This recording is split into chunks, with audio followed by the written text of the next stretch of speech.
కర్నూలు జిల్లా Adoni labour colony ప్రవేశద్వారం వద్ద అదుపు తప్పిన లారీ ప్రమాదవశాత్తు వంకలో పడి పెద్ద ప్రమాదం తప్పింది.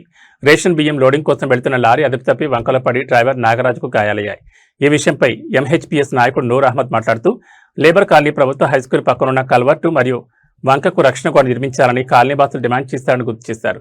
గతంలో ఎమ్మెల్యే పార్థసారథి మున్సిపల్ అధికారులతో కలిసి పరిశీలించి పక్కనే ఉన్న పాఠశాలకు వెళ్లడానికి విద్యార్థులు సైకిళ్లపై వస్తుంటారు కాబట్టి ఏదైనా జరగకముందే చర్యలు చేపట్టాలని, వెంటనే రక్షణ గోడలు నిర్మించాలని ఆదేశించారు. అయినా అధికారులు మాత్రం ఇప్పటివరకు రక్షణ గోడ నిర్మించకపోవడం వల్ల ఈ ప్రమాదం జరిగిందని, అధికారులకు ఎమ్మెల్యే చెప్పిన లెక్కలేదని దుయ్యబట్టారు. ఈరోజు ఆదోని కలబాయి రోడ్డు పంజరాపూల్ వద్ద ఒక లారీ వంకలు పడిపోవడం చాలా బాధాకరము.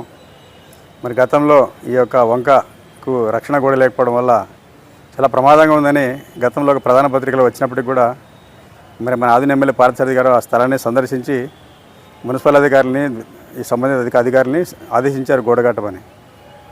మరి ఒక ఎమ్మెల్యే ఆదేశాలకే దిక్కు లేదా అని మేము ఆదోనిలో ఉన్నటువంటి అధికారులు ప్రశ్నిస్తున్నాం.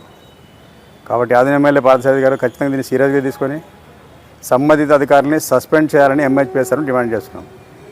ఎందుకంటే గతంలో చూసినా మనం ఎమ్మెల్యే చెప్తే అధికారులు లెక్క లేకుండా పోయింది. కాబట్టి ఎమ్మెల్యే గారు ఖచ్చితంగా మరి ఆయన కింద పైన గవర్నమెంట్ ఒకటి ఉంది కాబట్టి, బలమైన ఒక ఎమ్మెల్యే కాబట్టి, అధికార యంత్రాంగం ఆయన చేతిలో ఉంది కాబట్టి ఖచ్చితంగా ఆయన ఈ విషయంలో మాత్రం ఖచ్చితంగా ఎవరైనా సస్పెండ్ చేసి ఎవరైతే నిర్లక్ష్యంగా పనిచేసినా వారందరికీ మీరు ఒక హెచ్చరిక పంపాలని ఎంహెచ్పిఎస్ తరఫున మరొకసారి ఎమ్మెల్యే గారిని డిమాండ్ చేస్తున్నాము.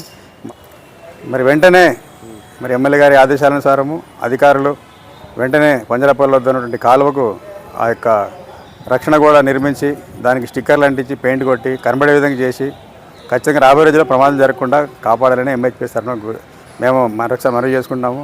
లేకపోతే ఈ విషయాన్ని ముఖ్యమంత్రి గారి దృష్టికి తీసుకెళ్లి అధికారులపై చర్య తీసుకునే విధంగా గట్టి కృషి చేస్తామని హెచ్చరిస్తున్నాము. నా పేరు నూర్ అహ్మద్, ఎంహెచ్పిఎస్ రాష్ట్ర కార్యదర్శి.